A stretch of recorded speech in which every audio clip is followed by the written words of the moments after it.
Okay, let's unpack this. Today, we're doing a deep dive into something a bit different. We've got the materials surrounding a translation, specifically an Arabic translation of a really foundational piece of Western literature. So, our source isn't the novel itself exactly, but the packaging, the cover, the title pages, all those signals that tell a new audience how to approach a classic text. That's right.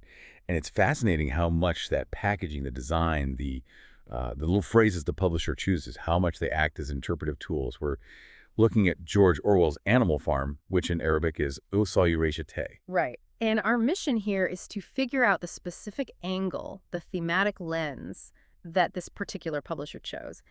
How do you take this really complex political allegory and boil it down into just a few words for readers in, well, a completely different cultural context? How are they presenting Orwell's essence? Well, first, let's just nail down the facts we have from the sources. Even these basic details tell us something about, the intention behind it all. We know the author is listed as George Orwell, and it's clearly marked as a novel, a niche.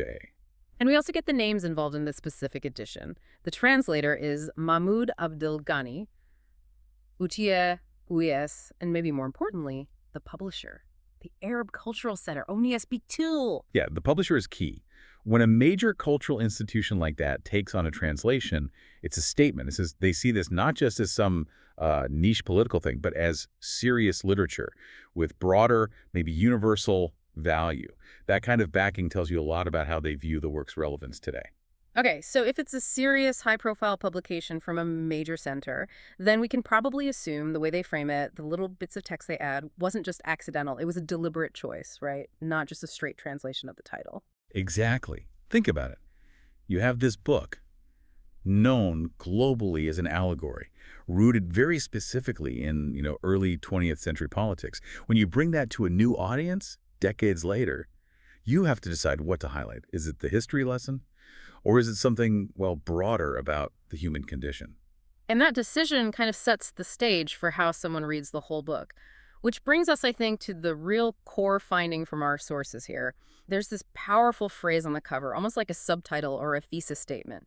It's the publisher's first word, interpretively speaking. Right. This tagline is the really interesting bit. It's short, punchy, and it immediately tells the reader what kind of moral territory the novel explores. It sort of steers you away from just thinking, oh, talking animals, Yeah. and straight towards a discussion about human morality when things get tough. Okay, so let's get the exact phrase out there for you listening. It reads, when inshavishi wushiji yushi we wilchiyu. Which translates to, when man becomes equal to animal in behavior. Wow. Okay, that's quite a take. It doesn't mention revolution or communism or farms or even failed ideals, really. It goes straight for a judgment on behavior. Yes, it instantly frames the book's core concern not just as, animals taking over, but as a deep critique of power itself, specifically how power leads to an ethical collapse. The phrase basically says tyranny and corruption aren't just political failures, they're a descent to a kind of base animal level. It suggests that under political stress, humans regress. Huh. But hang on, doesn't focusing just on behavior like that, on universal ethics, kind of water down Orwell's original point? Wasn't Animal Farm meant to be a very specific, sharp critique of, well, Stalinism in that whole period? Less moral commentary, more political scalpel? That's a really good question, but I don't think it necessarily dilutes it. You could argue it makes the critique more portable, timeless, maybe? Orwell's original context was definitely about how a specific political system, Soviet communism, corrupted itself. But by shifting the focus here to kyo, to behavior, this Arabic framing suggests the corruption is almost inherent in power itself, no matter the ideology. Ah, okay. So the publisher's sort of taking this famous Western political satire and recasting it as more of a universal text about ethical failure, something that resonates beyond just that one historical moment. Precisely. And what's really striking is how deliberate that language feels. They're using this canonical text to make a moral point that works across different political contexts.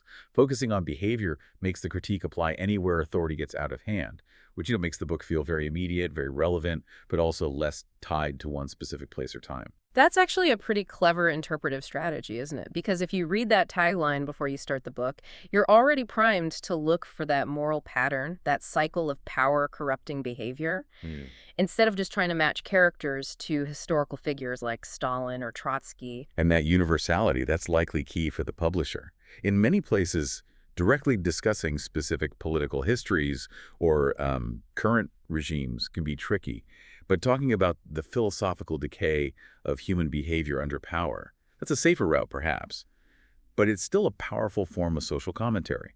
It lets the book function as profound literature while still landing a pretty sharp critique.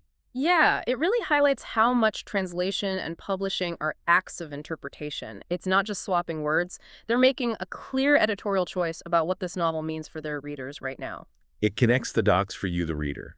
These framing elements, the title page, the cover tagline, they're like a spoiler for the book's conclusion, in a way. They're telling you not just, here's what happened on the farm, but here's what it revealed about human nature itself. Right. It shifts the narrative focus from this is what happened to them back then to something more like this is what happens to us potentially. Mhm. It makes a classic text feel urgent and contemporary for anyone dealing with questions about authority, ethics, political disillusionment today. So yeah, looking back, we dove into just the presentation of this novel, these few source materials, Hmm. and found that the real nugget wasn't just the bibliographic info, but that incredibly concise moral critique embedded in the cover tagline. That phrase, when man becomes equal to animal in behavior, it's the publisher's way of framing the whole reading experience around fundamental human ethics and the destructive nature of power. It really is a masterclass in a small way of how the material around a book can shape its meaning. They picked maybe the most potent universal angle to hook the reader. Mhm. And that leads us to a final thought, something for you to maybe mull over. If the core message of a major work of social critique like Animal Farm can be distilled into one powerful sentence for a new audience, what single sentence best captures the ethical crisis, or maybe a core ethical crisis, of our own time? One that cuts across political divides and just focuses on human conduct. That's something to think about as we wrap up this deep dive.